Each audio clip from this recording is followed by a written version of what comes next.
एक गरीब लकड़हारा था। वो दिन भर जंगल में लकड़ियाँ काटता था और रात में उन्हें बेचकर कुछ पैसे कमा लेता था।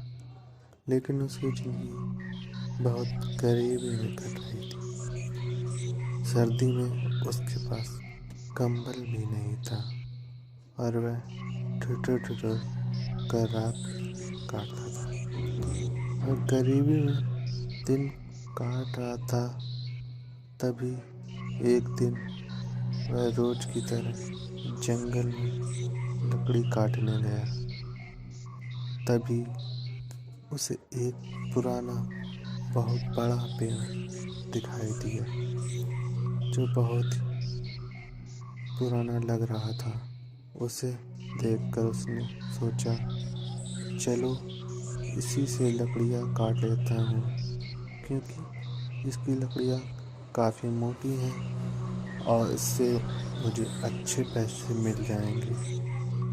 और वह उस पेड़ की तरफ धीरे धीरे चल दिया।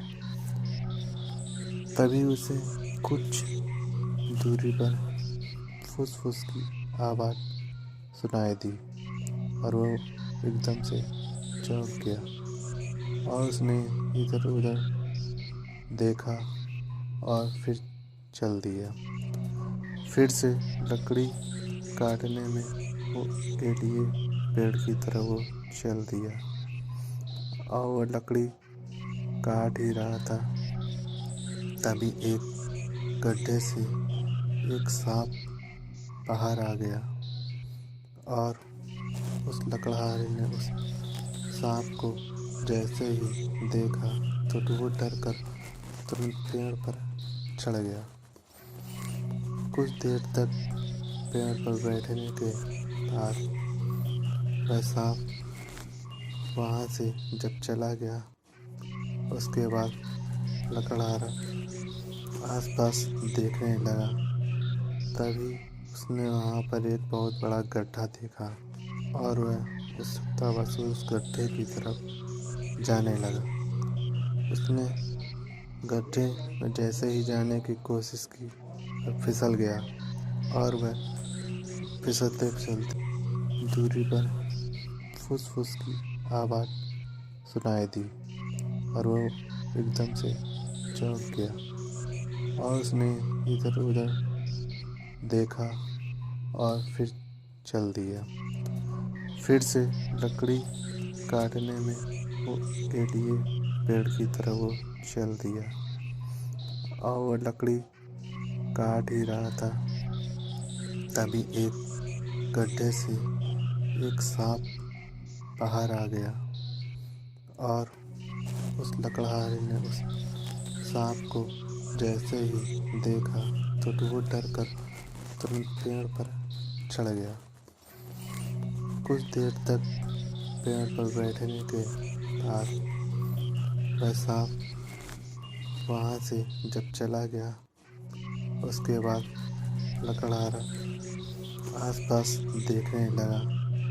तभी उसने वहाँ पर एक बहुत बड़ा गड्ढा देखा और वह उत्सुकतावश उस गड्ढे की तरफ जाने लगा। उसने गड्ढे में जैसे ही जाने की कोशिश की, वह फिसल गया और वह फिसलते फिसलते उस गड्ढे में अंदर तक चला गया। वहाँ बहुत अंधेरा था। कुछ दूरी पर जाने के बाद उसे बहुत बड़ी गुफा दिखाई दी, जहाँ पर चमकीला चमकीला कुछ नजर आ रहा था। जब वह काफ़ी अंदर गया तो उसे बेशकीमती खजाना दिखाई पड़ा, जिसमें हीरे, सोना, चांदी और बहुत से जेवरात थे, जिसे देखकर उसकी आंखें बिल्कुल चौंधिया गई और वह उसके पीछे चल दिया।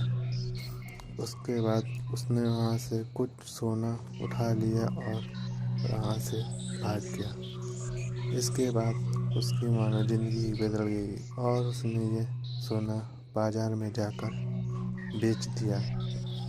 वहाँ से उसने काफ़ी सोना बचा लिया और जितने सोना उसने बेचा उससे इतना पैसा उसे मिल गया जिससे वह इस कस्बे में सबसे धनवान व्यक्ति बन गया। उसके बाद वह दोबारा उस जंगल में कभी नहीं गया। इस तरह से उसकी जिंदगी बदल गई और वह खुश होकर रहने लगा।